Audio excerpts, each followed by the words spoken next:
Welcome to the Upshot, Multi-World Disc Golf's podcast about the latest in the disc golf world. I'm the editor, Charlie Eisenhood. Joining me is Josh Mansfield on this Thursday, April 11th. It's time for a tradition unlike any other. The Jonesboro Open on the Disc Golf Pro Tour, which is basically, in my mind, like one of the OG DGPT events, Josh. Yeah. And I'm excited. They're kind of rearranging the course, a couple changes to a couple holes, and this was one of the most exciting events last year. You know, we went down to the wire in both divisions. We went to a playoff in FPO. Kat Merch gets her first ever win in her home state. And this is also a calendar year since Calvin Heimberg won. So there's all the storylines. That's the show. And we'll talk to you next. No, Josh, what's happening?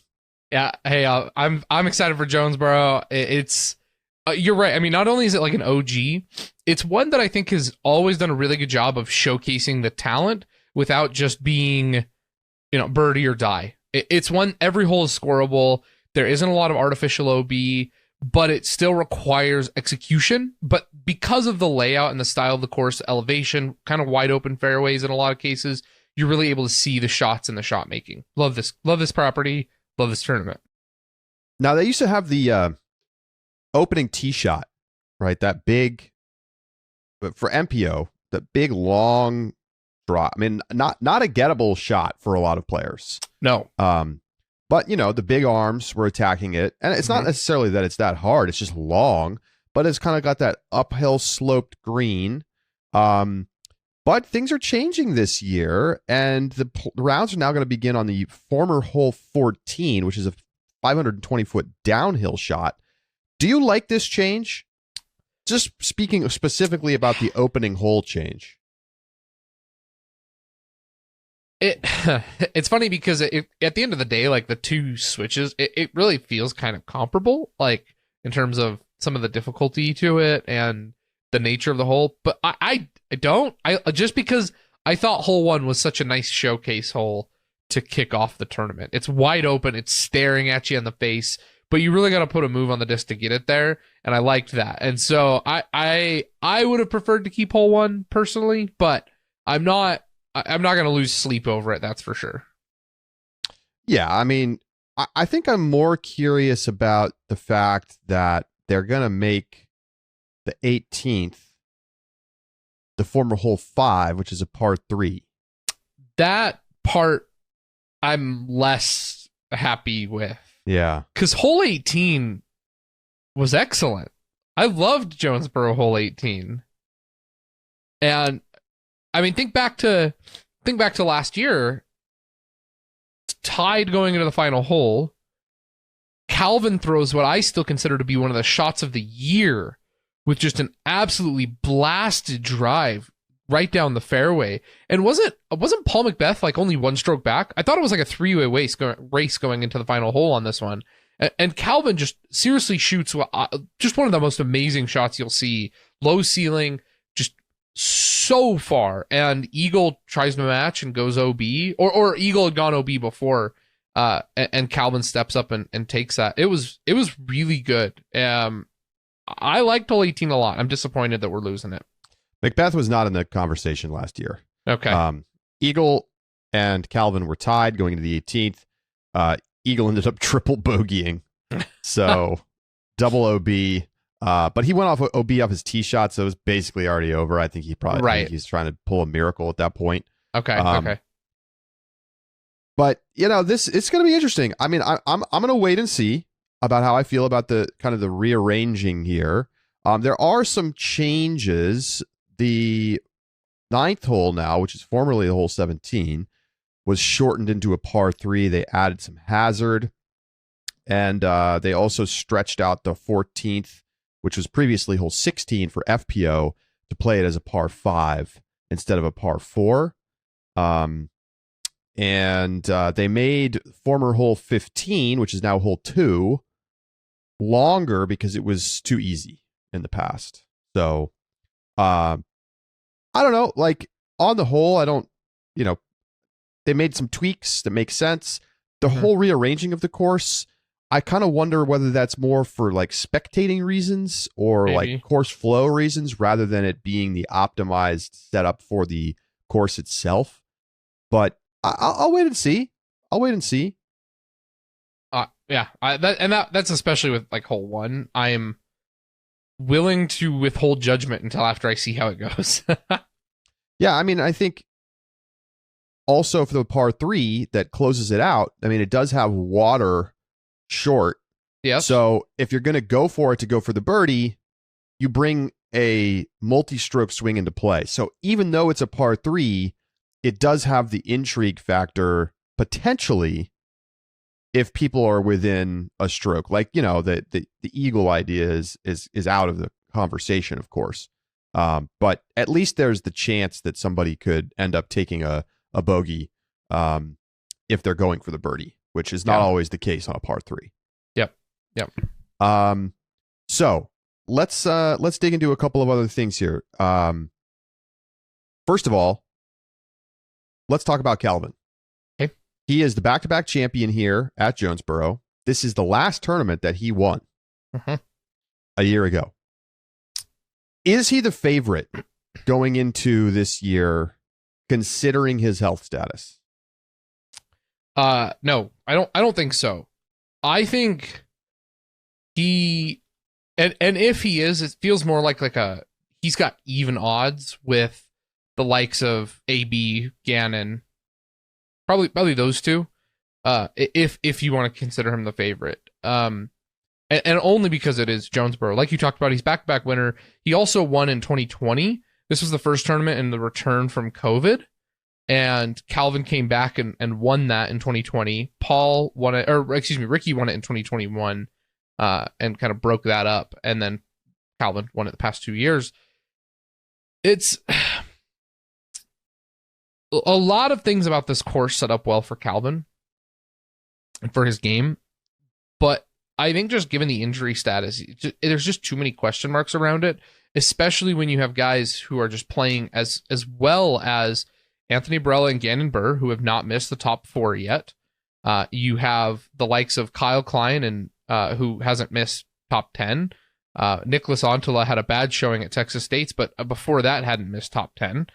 So there's just too many players right now that have wins and who I trust. And I just have some question marks about Calvin, which, like you talked about, having gone a year without winning, I think there's some interesting narratives here.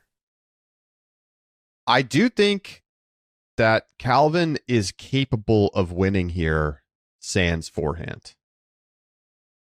There's just not that many shots that I can remember where I'm like, yeah, he definitely needs to throw forehand on this hole.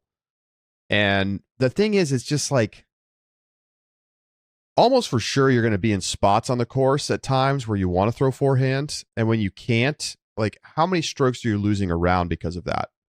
Even if it's just one stroke around, that's probably too many to win the tournament over the course of 3.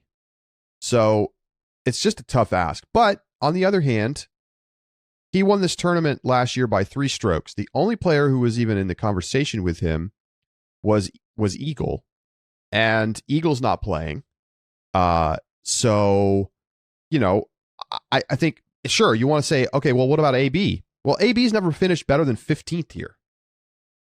Obviously, he's playing better, but this has not been his course historically. Calvin, by the way, in the last 4 years has gone first, second, first. So I think he feels to me like a podium lock, even if you don't consider him the favorite. I do think that Gannon and Ricky both have an excellent chance to win this tournament. Ricky's obviously won here before. Yep. Gannon is in great form right now and is back-to-back top 10s here. So I don't necessarily know. I mean, we'll get to our picks in a sec, but I think Calvin can't be considered the favorite because of the arm, but I wouldn't be shocked if he won. I really wouldn't. Agreed. Yep. And that's not true on every course, but at least it's true for me here. Kristen has now lost 3 consecutive Elite Series and Majors for the first time since 2022. This is actually the tournament that kind of kicked off her like stretch of dominance back in 2022 when she absolutely crushed everybody here by 10 strokes, averaging 1,009, which at the time was like a stunning number and now is par for the course. Kristen coming off the win at the Persimmon Ridge A tier, where she averaged 1,006. And, you know, she played bad here last year, but Josh, I gotta say, Kristen feels like this is like classic bounce back Kristen spot where like I'm like all in on pushing in the chips on Kristen this weekend. You have to. How many did she win by back in 2022? 10 strokes. 10 strokes. That's just dominant.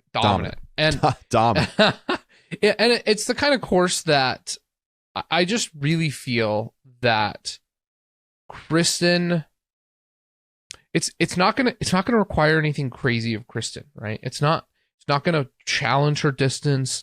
It's not gonna put her in lots of really difficult and tricky greens or scramble shots that she's gonna have to figure out if she, you know, doesn't execute. Like, I think this is one that Kristen just like slowly marches to victory on this course, and that's gonna be really difficult, I think, for the rest of the field to overcome.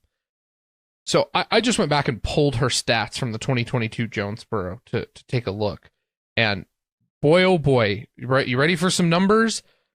97% fairway hits for Kristen Tatar. 96% circle 2 in regulation. 65% circle 1 in regulation. I mean, that's the kind of... She was 19.39 strokes gained tee to green. Kat Mertz was in second at 13.8. What was Kristen's score to par? Negative 24. So 24 under won it in 2022, 22 under won it last year. What do you think the number is going to be this year? I think FPO is a touch shorter. I have to think it's going to be closer to... I think I'm going to say like 27 under par. Yeah, I don't know if I go quite that high. I take the under on 27. Okay. But I do think it's going to be better than the last 2 years. Yeah. There's just going to be more pressure to perform. I also love this course for the Bombers. Mm-hmm. Evelina Ella Hansen plays has a well chance here. to win out here. Yeah. Holland Handley has a chance to win out here. Sure. Ella? Yeah, no, it's a fun, and that's like, it's good. It's good for players who are both bombers and also those who are not. It's true. Aria Kashrita was in third place here last year. There you go. Great example. So that's one of the things that I think is really great and spectacular about this tournament. Is it allows you to play to either skill set. Couple of notes just on the field. Hannah Blomroos not playing. She is hurt. She posted on her Instagram story that she rolled her ankle and she's like basically on crutches right now. So who knows how long she's going to be out, but she's out of the field. So if you're doing fantasy stuff, make sure you take a note of that. And of course, no Eagle. A couple other players dropped out. Though we're getting Eagle next week. We'll talk more about that next week. We sure are. We're a week away from Eagle McMahon being back in the field. Isn't that great? That is great. There's a few other players who dropped out. I know Brody dropped. There's a few players not in the field, so definitely check the registration before you make any of your picks. And you know, it still should be a great tournament. Mm-hmm. All right. We've got some cards, Charlie. We got some interesting stuff. Let's start with the feature cards. Okay. All right. Here's your feature cards. We'll put them up on the screen for those watching on YouTube. And if you're watching on YouTube, give us a little like, a little subscribe. Calvin Heimberg, Anthony Barella, Ricky Wysocki, Matt Oram. Pretty much a fire lead feature card for day one. Love it. And then on the second card, you've got Gannon Burr, Albert Tam, Jared Stoll, and Ben Calloway.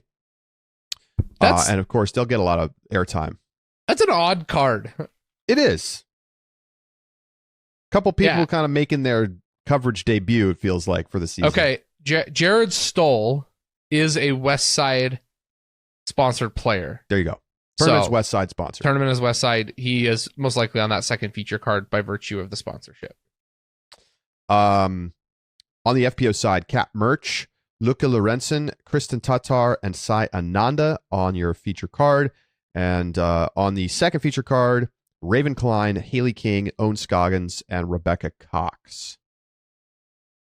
Love it. Love it. Great cards. Those are Great going to to be fun. see Luca get some airtime here. Yeah. Yep, that's going to be good. But Josh, these are not the cards people are talking about. These are not the cards people are talking about. The big conversation, first of all, is about the Paul card, which I first saw noted by Ella Hansen over on Twitter. That's where I saw it as well. And so together on a card for tomorrow's first round, Paul Macbeth, Paul Kranz, Paul Ulibarri, and Paul Oman. Who will reign supreme? So for reference, we got to make our picks. We got to pick Paul here. Card. Here. Let me. Charlie, this is kind of crazy actually. Let me give it to you. Let me point out this way, and maybe this is an easy question. If you go to the Disc Golf Pro Tour standings, yeah, one player is in the top 30 on the Paul card. And who is it?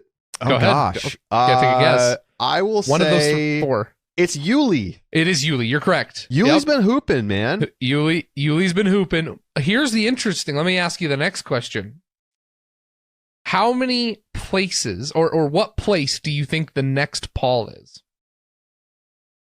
Paul Ulibarri is in 29th. Missed some tournaments. I'll say 56th. That is amazing. 57. Oh, You were one off. Paul Macbeth, Paul Oman are only separated by 0.25 points, 57th and 60th respectively. Paul Kranz at 73rd. I mean those three are kind of bunched up though down there. So not wholly obvious, but no, I love this Paul card. So Charlie, who are you picking? Look, I'm sorry. I'm going to be boring. I'm taking Macbeth. He's played well here before. I think he's got a chip on his shoulder right now. He was 22nd at Open at Austin, so he's picking it up a little bit, and I think he's taking a little time off. He's going to be tuned up. Give me Paul Oman. Finished 22nd at Texas State. Is this Yuli disrespect here? This is Somebody called you out, by the way. They were like, apologize for what you said about Big German Yuli. All right. I'm not going to get into this. I made that prediction when those two. When was the last time? Like, what's the collective time frame between the last win of any of those guys on tour? I don't Sexton know. was the last one to win on tour. When was his last win? Win on tour? Yeah. Yuli is not one on tour in a long time, since the NT era. And Germ won USDGC in 2017. And I think that was his last tour win, as far as I remember. And Sexton won USDGC in 2019 or 2020. No, it's early. Sexton, was it earlier? I think Sexton won 2017. I think Germ might have won 16. Has it been that long? Jeez. 2017. You're right. How about that? Yeah. Was that his last tour win? Well, maybe not. He probably won one in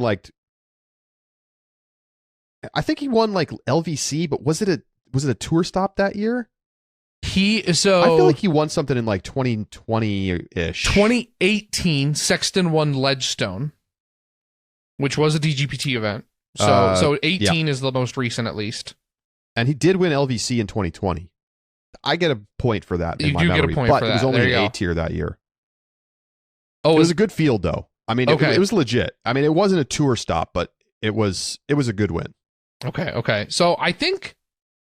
Listen, I'm not going to apologize for a take that three guys. Yeah, but you still got to take the L a little bit. I mean, Yuli's playing real good right now. You know what? Yuli is playing all right. He's the best putter on tour right now from C1, I think. And that's going to be enough to barely make him into the Pro Tour Championship. Oh, man, my God. Josh I'm so wrong.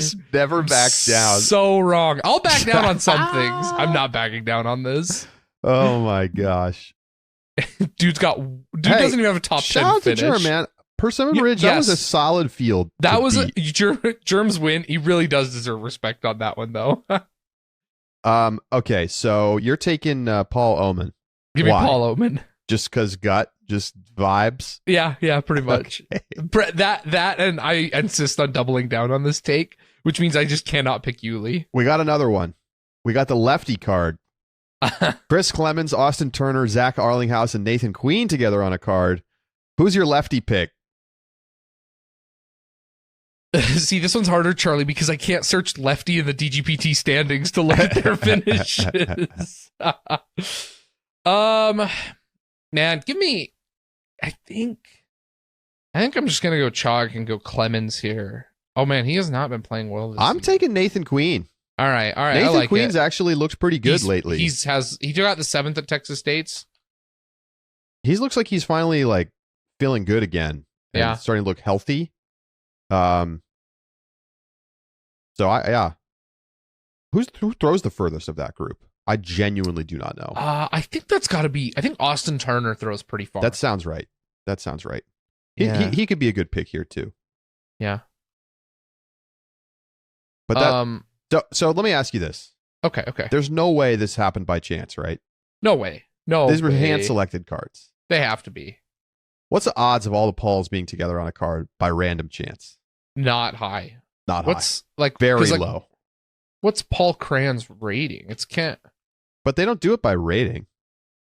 They just I assume that when they do these draws, it's just straight random. Straight random. But the odds of it being random we could do the math. It's like how many players are in MPO? Let's do the math. Okay. That's why people come to the show. They want the math. Okay. So as a it's not random, Charlie. There's no way. There's no way. It's 112 times 111 times 110 1 over 1.3 million. Did you do one? You did 112, 111, 110, 19? You don't have to. As an SAT and ACT tutor, let me tell you why. All right. Tell me why. Because the first Paul is going to be placed on a card. Automatically, they're going to be on a card. Yeah. So you only have to worry about the other 3 Pauls being placed on that same card. Now, this all assumes that they just are fully randomized. Sure. But if they are, I guess it should be 111, 110, 109. So I slightly did the math wrong. But it's over. It's a 1 in a million chance, basically. So I want to go ahead and say that it wasn't random. I think that's a confident bet. All right. Well, we're going to take a quick break. When we come back, we are going to hear from the tournament director of the Jonesboro Open about some of these changes and maybe whether or not he handpicked these cards. So stay with us. We'll be right back on the Upshot.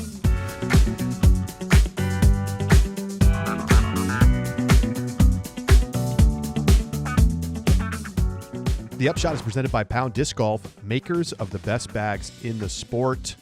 I mentioned last week, Sexathorpe Earth, Nate Sexton's signature bag, available. The party edition is now available as well. So head over to pounddiscgolf.com to check that out. And you can get a ton of new Octagoat stamped Innova discs. You know what? They have pretty much everything you could be looking for. You want a Toro, you want a Rolo, Polecat, Destroyer, bunch of Halo discs. They got a bunch of different stuff. So go over and check out what they've got and grab yourself a Pound Disc Golf disc to go in your Pound bag today.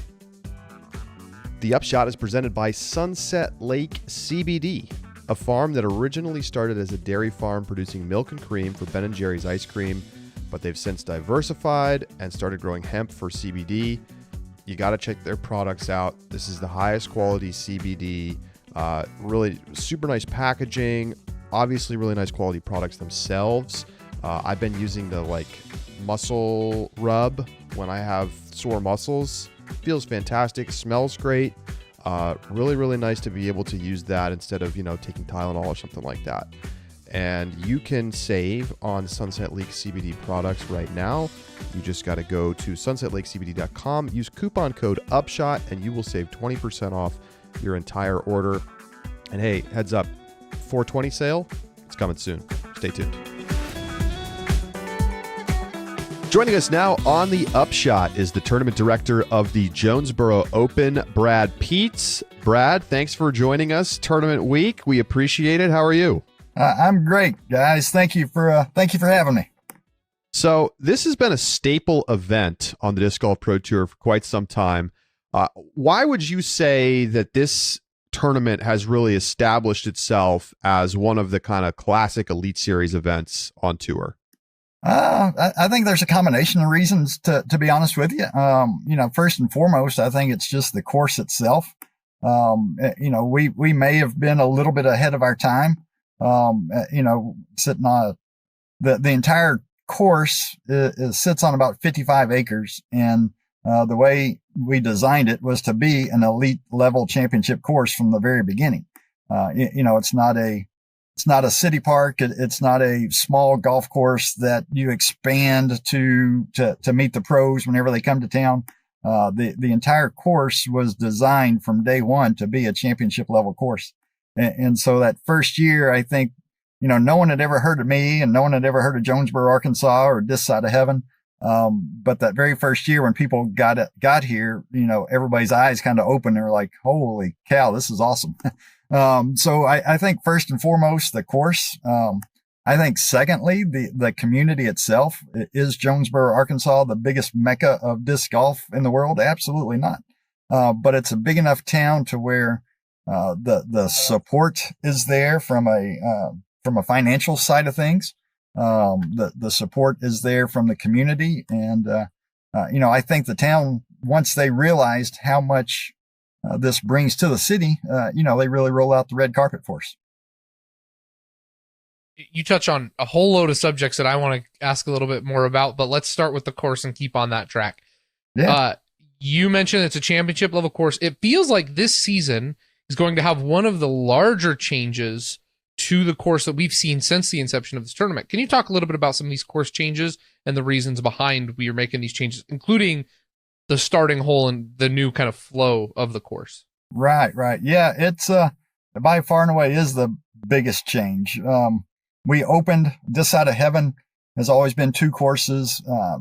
We opened in March of 2013.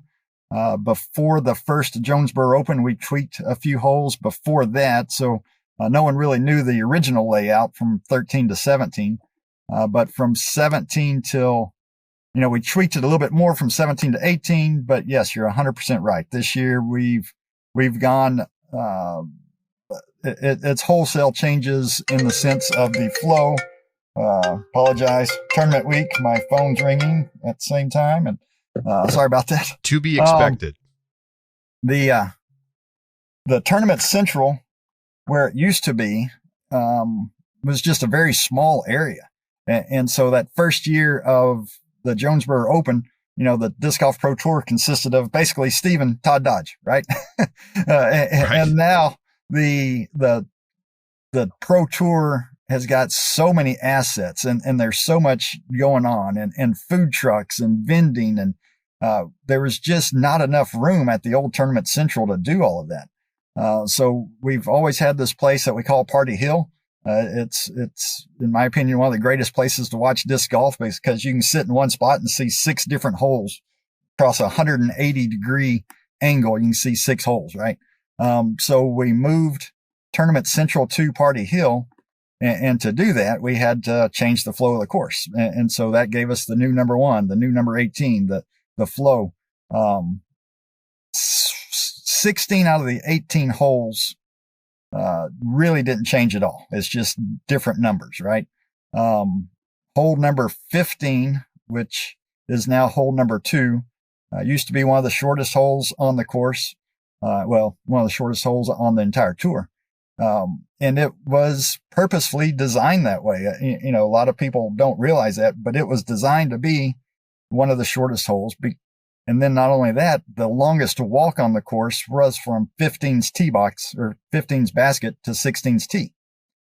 So you had that hard, challenging, finishing 16, 17, and 18 run, right? So golf is a mental game. If you miss hole 15, now you're having to walk 250 feet to the next tee box and you're thinking about it the entire time. Do you clear your head before you get on 16's tee box? or do you get in your head the other way and you're mad at yourself going into 16, 17, and 18? So 15 was designed that way. We've now lengthened 15 because it's not in that same, now it's hole number 2. So now we've lengthened it out. And the biggest change is hole 17, which was a fantastic hole. It really kind of hurt me to change it.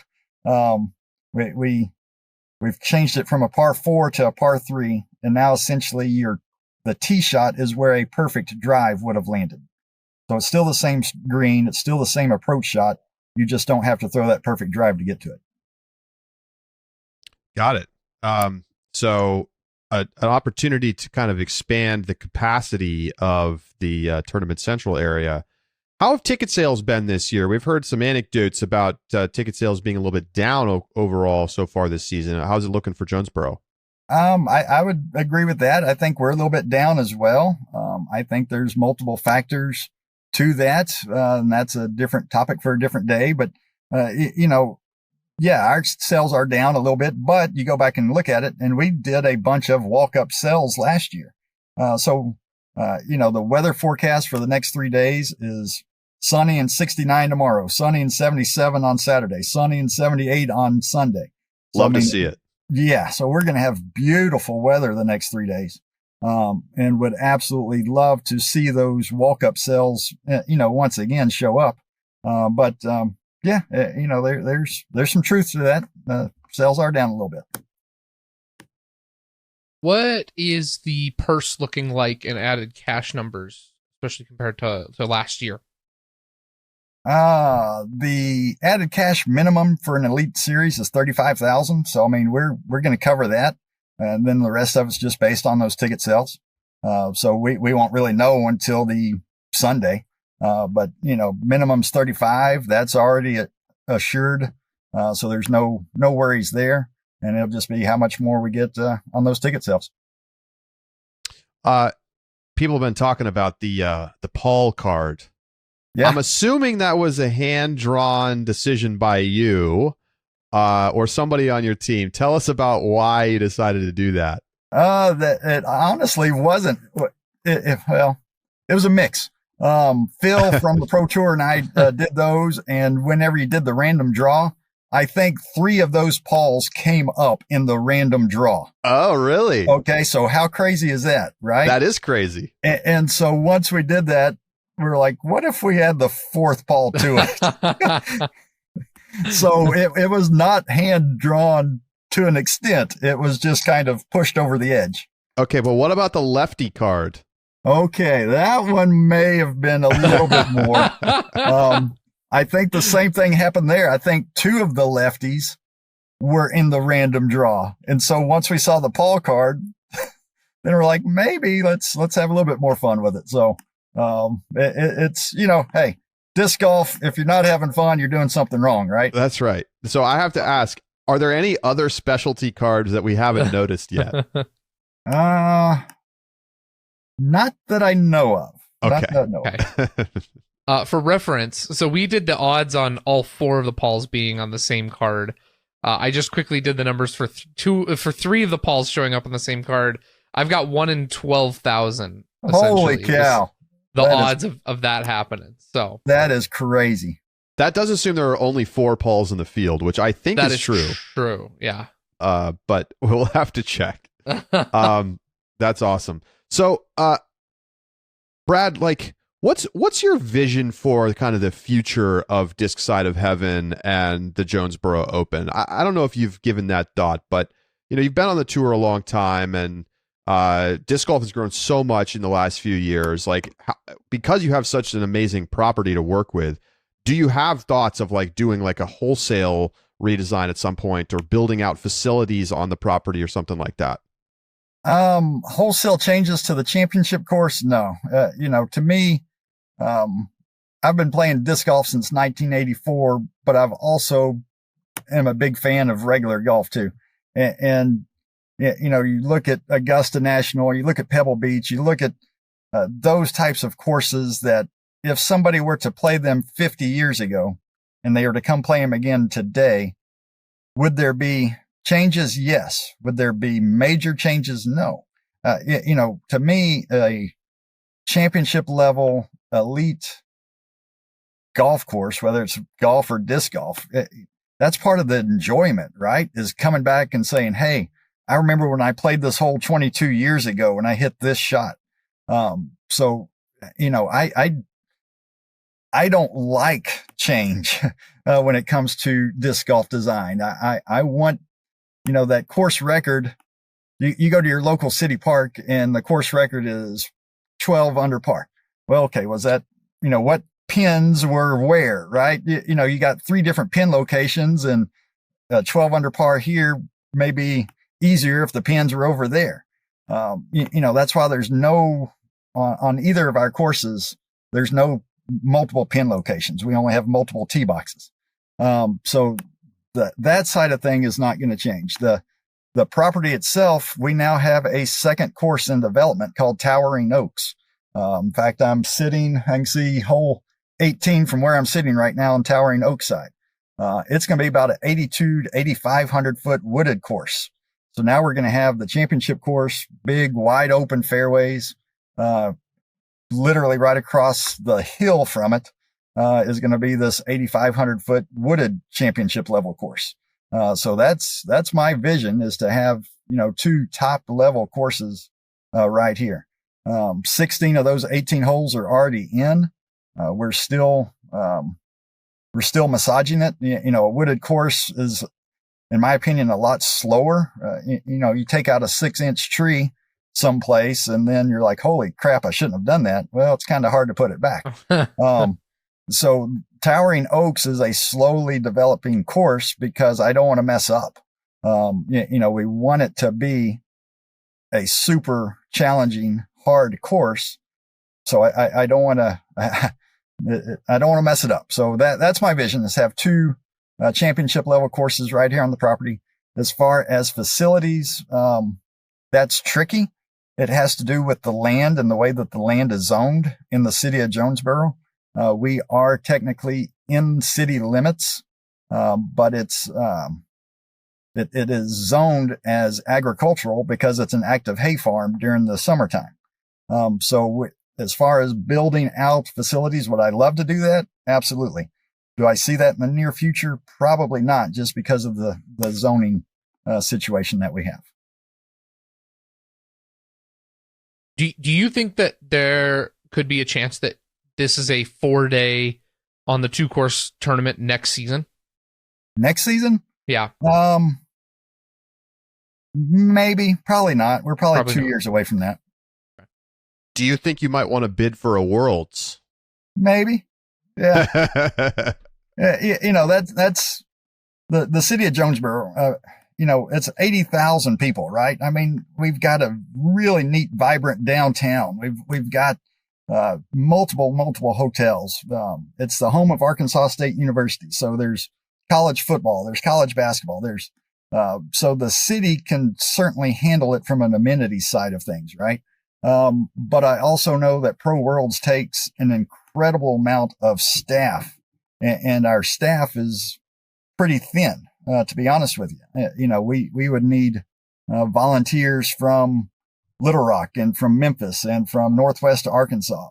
We would need an army of volunteers from not just in Jonesboro, but from around the area communities or local communities to come help us. But maybe, that's it. We'll wait and see on that one. Yeah. I mean, Jonesboro, it feels remote to me because I don't live in that part of the country, but it's only an hour from Memphis and right. Probably 90 minutes from Little Rock. Yeah. About almost 2 hours, but between an hour and a half and 2 hours. Yeah. Depends on how you drive it. Yeah. About 3.5 hours from St. Louis. So, I mean, there's a reason why FedEx is headquartered in Memphis, Tennessee. Mm-hmm. And the reason why is because Memphis, Jonesboro, this is the center of the country's population. From right here, you're equal distance away from the entire population of the country in Jonesboro, Arkansas. It sounds kind of weird, but that's why FedEx is in St. Louis. FedEx is in Memphis. There you go. So this is a very exciting finish last year. Calvin over Eagle late. Right. Cat Merch wins in a playoff. You got any predictions for how things are going to go down this year on the new layout? I'm hoping for the same. You can even go back a year before that. You had a playoff on the men's side. So, I mean, we've had playoffs the last, and going into that one, we had a 3-way tie going into the 54th hole. Kevin, Paul, and Calvin were all tied going into the last hole 2 years ago. So I don't see that changing with the new layout. I really don't. I think it's going to play this. I hope it plays a little bit harder, than it did last year. I know there was a big to do last year with how low the scores were. But in springtime in Arkansas, you can always count on about a 15 to 20 mile per hour wind. It just always happens, except for last year on Friday and Saturday. It was dead calm. The guys were playing great. The ladies were playing great. To put it in perspective, the course record was 14 under par with Garrett Gerthy from 4 years ago. There was never another 13 under par and only a handful of 12s before last year. And then Conrad goes out and shoots 17 down, beats the course record by 3 strokes. I mean, that's crazy. Right? That was crazy. That's crazy. And so, I think with the new layout, we did add a little bit of OB to 2 holes, that we've never had before. So I think with just those minor touches and the wind, the score shouldn't be quite as low, I don't think. But I think we will come down to the final hole, being 1 or 2 strokes away from each other. I really do. You said you're a fan of golf. You are sharing this week with the Masters. Right. Do you have any predictions on the Masters side? Who are you picking to take that one down? No, I really don't. Okay. It's what the neat thing is. I think this is the 3rd time that Jonesboro and the Masters have been on the same weekend, which is a lot of fun. The last time Tiger won the Masters, we were on the same weekend, and every single card was coming up to hole number 1, and everybody was sitting there watching their phones on Sunday. That was so awesome. All of the players were coming up about to tee off, and they're sitting there watching their phones. They'd look up and then they go back to their phone. And so, I would love to have that kind of experience again. Something happening crazy over in Augusta on Sunday when we're playing on Sunday. It's just a neat feel. Josh, you got to tell the people what your situation is this weekend. So my wife, her grandpa is having a birthday, and they are leaving earlier on Friday, and I have work, so I'm not going to be going. So my wife is going with my in-laws down to her grandpa's house. I am staying at home by myself. I've got a month-old baby who's going with her, so I'm going to be getting lots of sleep. I have steaks for Friday. I've got pork shoulders that I'm smoking for Saturday, and I've got chicken thighs and sausages for Sunday. And I'm going to have Jonesboro up on one TV, and I'm going to have the Masters on the other.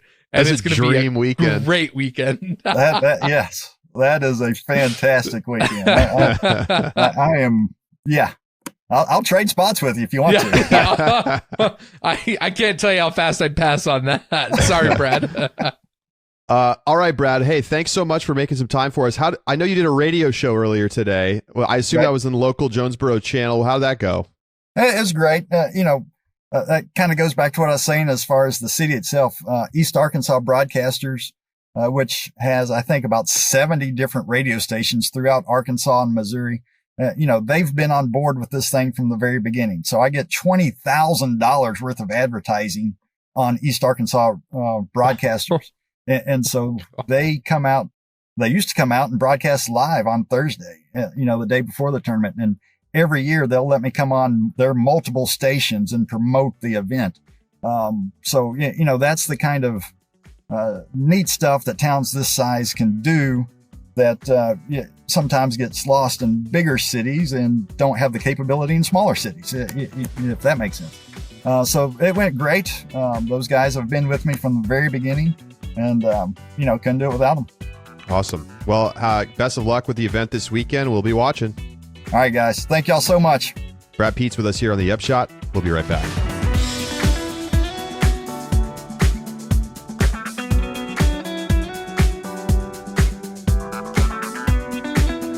Welcome back to the Upshot. Okay, I'm like the world's worst tutor on this podcast right now because I'm doing a terrible job of calculating the probabilities. Let's actually get the probabilities now of having 3 random Pauls on a card, okay? So we have 4 total Pauls in the field. So there are only the 4 together on the card. Okay. First Paul, as we know, is locked in. Okay, so then there's 3 Pauls left, and there's how many players again total? 112. So it's 3 out of 111. Yep. Times 2 out of 110. And okay. Yep. I guess we have to take account of the fact that you could have the other slot be available too, but that's going to get us a pretty close approximation. So what's the math there? It's 6 over whatever 112 times 111 is. 12,210, I think, so if I remember right. 6 out of 12,000-ish is a 0.05% chance of happening. So it's pretty rare. Pretty rare. I'm surprised that that's how it went down, but it in a way, it makes sense. Yeah, makes for a fun story, though. Love that card. I look forward to the emails telling me how I screwed the probability up again.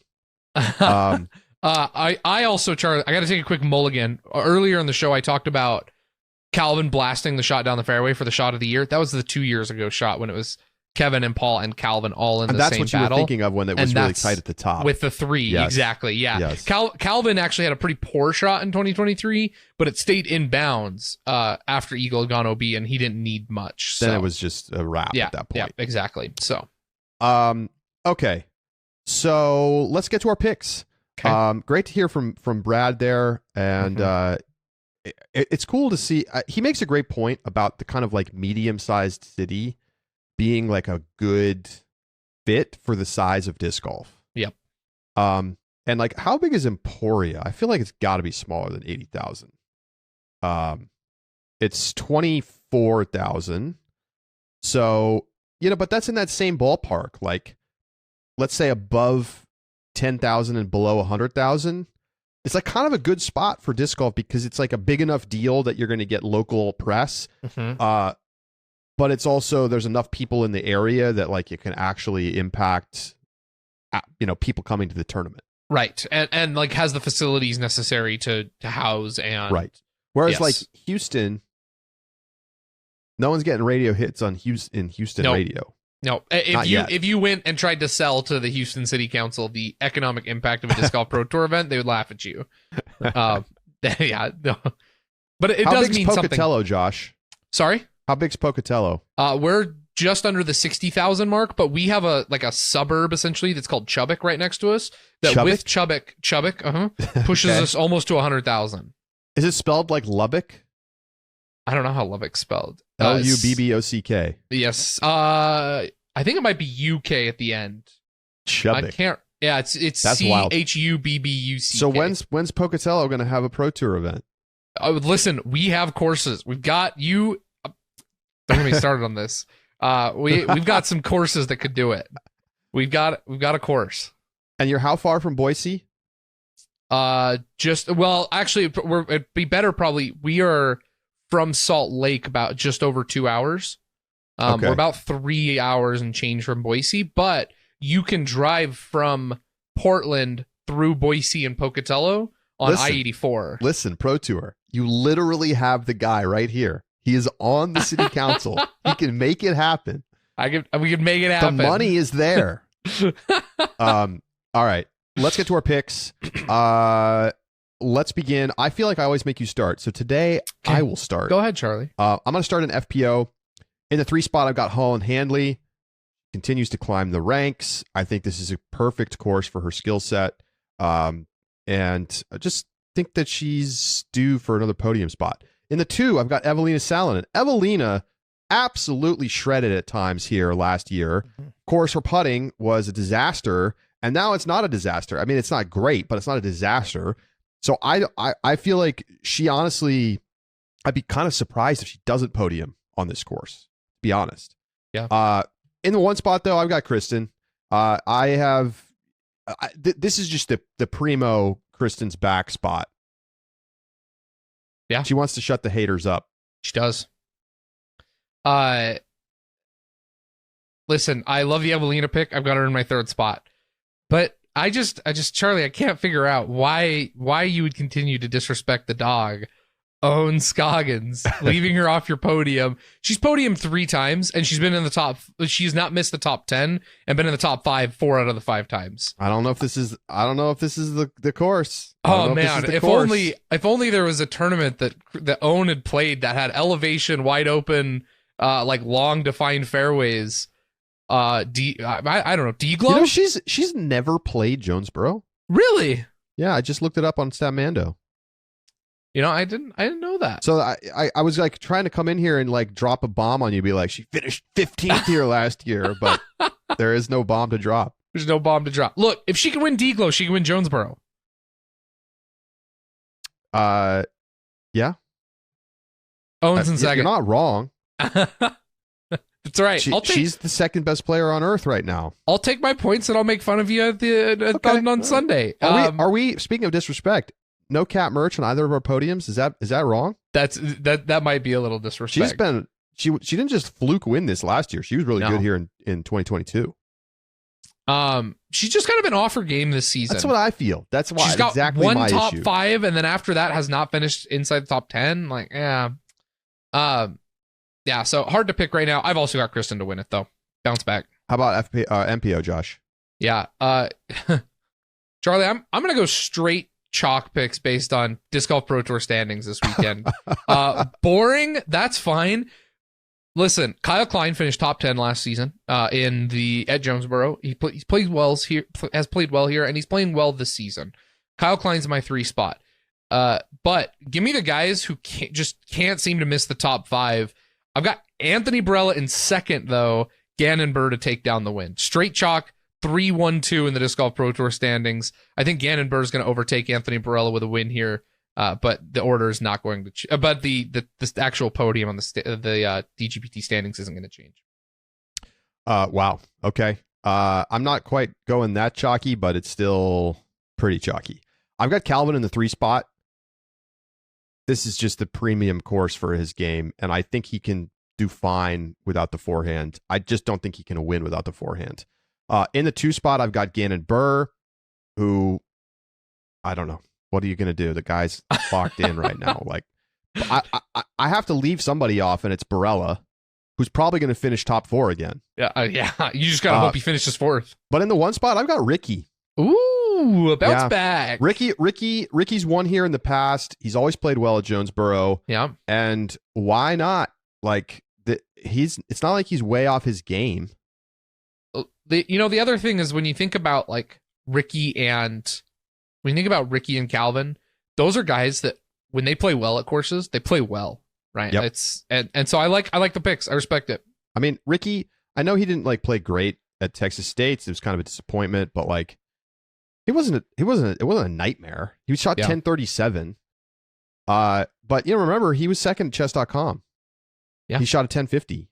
So I just feel like this feels like a great setup for him, right? Because the whole Texas State's thing, like, it was a little overblown because the course changed. Different course. So it's it's not really the same thing, right? It has the same name, but it's not the same event.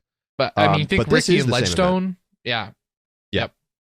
Love it. All right, so there we go. And then our over under, Josh set the line for the it was the FPO score at 27 under. I took the under. Can I have 26 and a half? Because I think it's going to be 27. Okay, all right. I'll give you 26 and a half. All right. Thank you. All right. So lock it in. Those are our picks. Make sure that you check out our picks throughout the season. You can go to discgolf.ultiworld.com/upshot-picks and become a subscriber for less than $4 a month. And you can make your own picks and play along in the contest all season long. And of course, you can join the Discord, get the rapid react shows. Well, Josh and I will be with you on Sunday night. And Josh is going to be ready to go on Sunday because he's going to watch every second of this tournament. Get ready. Unless the Masters is really good, in which case, Charlie, it is two what it TVs. is. 2 TVs. I'm not missing a thing. Hard to watch 2 TVs simultaneously. That's fair. Masters, it's just a great tournament. And I'm like remembering, I saw a quote in an article I was reading from John Rahm. And I don't know if he said this year or in the past, but okay. He said that The gap between winning his first major, the U.S. Open, and not having won was smaller than the gap between winning the U.S. Open and winning the Masters in terms of how he felt about it. Wow. I was like, damn, dude, that's really something. Yeah. This is the golf tournament of the year. Yep. It is. It's really the only one that I definitely watch. And like, it is 10:45 a.m., which means that tee times have started, and I'm literally going to leave this podcast right now and go put it on my TV. Yep. I'm going to be watching it all day at work. All right. Have a great one, Josh. Have You a great too. weekend, everybody. Jonesboro Open. We'll be back with you Sunday night for the Rapid Reacts live in the Discord, and we will enjoy that as well as the Masters. I don't know what I'm saying right now. It's Josh and I are we're dealing with the babies right now. For sure. Yes, we are. All right. Have a great weekend, everybody. We'll talk to you Tuesday right here on the Upshot.